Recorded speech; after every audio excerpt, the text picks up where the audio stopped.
Hi ಎಲ್ಲರಿಗೂ ನಮಸ್ಕಾರ. Welcome to my mini vlog. I know ತುಂಬ ಲೇಟಾಗಿ ನಮ್ಮ ಮನೆಯ ಸಂಕ್ರಾಂತಿ ಆಚರಣೆ ನಿಮ್ಮೆಲ್ಲರ ಜೊತೆಗೆ ಹಂಚ್ಕೊಳ್ತಾ ಇದ್ದೀನಿ. ಪ್ಲೀಸ್ ಅಡ್ಜಸ್ಟ್ ಮಾಡ್ಕೊಳ್ಳಿ. ಇದು ನಮ್ಮ ವರ್ಷದ ಮೊದಲನೇ ಹಬ್ಬ. ನಿಮ್ಮೆಲ್ಲರ ಬದುಕಿಗೆ ಒಂದು ಹೊಸ ಉಲ್ಲಾಸ, ಉತ್ಸಾಹ, ಸಂತೋಷ ತಂದ್ಕೊಳ್ಳಿ. ಎಲ್ಲರೂ ಖುಷಿ ಖುಷಿಯಾಗಿ ನೀವು ಅಂದ್ಕೊಂಡಿದ್ದೆಲ್ಲ ನಿಮ್ಮ ಬಾಳಲ್ಲಿ ಆ ದೇವರು ಕರುಣಿಸಲಿ ಅಂತ ಕೇಳ್ಕೊಳ್ತೀನಿ.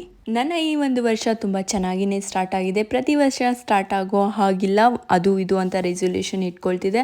ಅದು ಯಾವುದೂ ಆಗದೇ ಇದ್ದಾಗ ಆಬ್ವಿಯಸ್ಲಿ ಡಿಸಪಾಯಿಂಟೆಡ್ ಆಗೋದಂತೂ ಖಂಡಿತ. ಹಾಗಾಗಿ ಈ ವರ್ಷ ಯಾವುದೇ ಒಂದು ರೆಸೊಲ್ಯೂಷನ್ ಇಲ್ಲದೆ ವರ್ಷ ಸ್ಟಾರ್ಟ್ ಮಾಡಿದ್ದೀನಿ.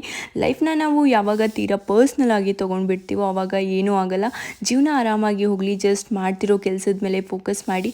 ಆ ದೇವ್ರಿಗೂ ಅನಿಸ್ಬಿಡುತ್ತೆ, ಇಲ್ಲ ಸ್ವಲ್ಪ ಏನಾದರೂ ಒಳ್ಳೆಯದನ್ನು ಅವನ ಅಥವಾ ಅವಳ ಲೈಫ್ಗೆ ಆ್ಯಡ್ ಮಾಡೋಣ ಅಂತ. ಸೊ ಏನೇ ಆಗಲಿ ಏನೇ ಹೋಗಲಿ, ನನ್ನ ಹತ್ರ ಖುಷಿಯಾಗಿ ಬದುಕು ಕೆಪಾಸಿಟಿ ಇದೆ ಅಂತ ನಿಮ್ಮನ್ನು ನೀವು ಒಂದು ಹೊಸ ವ್ಯಕ್ತಿಯಾಗಿ ನಿಮ್ಮ ಯೋಚನೆಗಳನ್ನ ಬದಲಾಯಿಸಿಕೊಳ್ಳಿ. ನಿಮ್ಮ ಹತ್ರ ಮಾಡೋಕ್ಕೆ ಏನು ಕೆಲಸ ಇಲ್ವಾ, ಆದರೂ ಒಂದು ನಿಮಿಷನೂ ಫ್ರೀಯಾಗಿ ಕೂರಬೇಡಿ.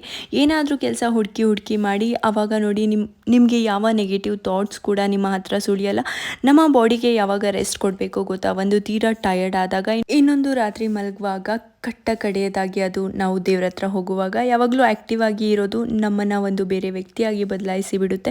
ಐ ಥಿಂಕ್ ಇವತ್ತು ಸ್ವಲ್ಪ ಜಾಸ್ತಿನೇ ಹೇಳಿಬಿಟ್ಟೆ. ಏನಾದರೂ ತಪ್ಪಿದ್ರೆ ಕ್ಷಮಿಸಿ. ನಿಮ್ಮ ಮುಂದಿನ ಸಂಕ್ರಾಂತಿ ಹಬ್ಬ ನಿಮ್ಮ ಬದುಕಿನಲ್ಲಿ ಒಂದು ಬ್ಯೂಟಿಫುಲ್ ಚೇಂಜಸ್ ತಂದ್ಕೊಳ್ಳಿ. ಮೊಬೈಲ್ ಕಮ್ಮಿ ಯೂಸ್ ಮಾಡಿ, ಕೆಲಸ ಜಾಸ್ತಿ ಮಾಡಿ. ಲವ್ ಯು ಆಲ್ ಆ್ಯಂಡ್ ಸಿಗೋಣ ಇನ್ನೊಂದು ಇಂಟ್ರೆಸ್ಟಿಂಗ್ ವಿಡಿಯೋ ಜೊತೆ. Till then take care and bye.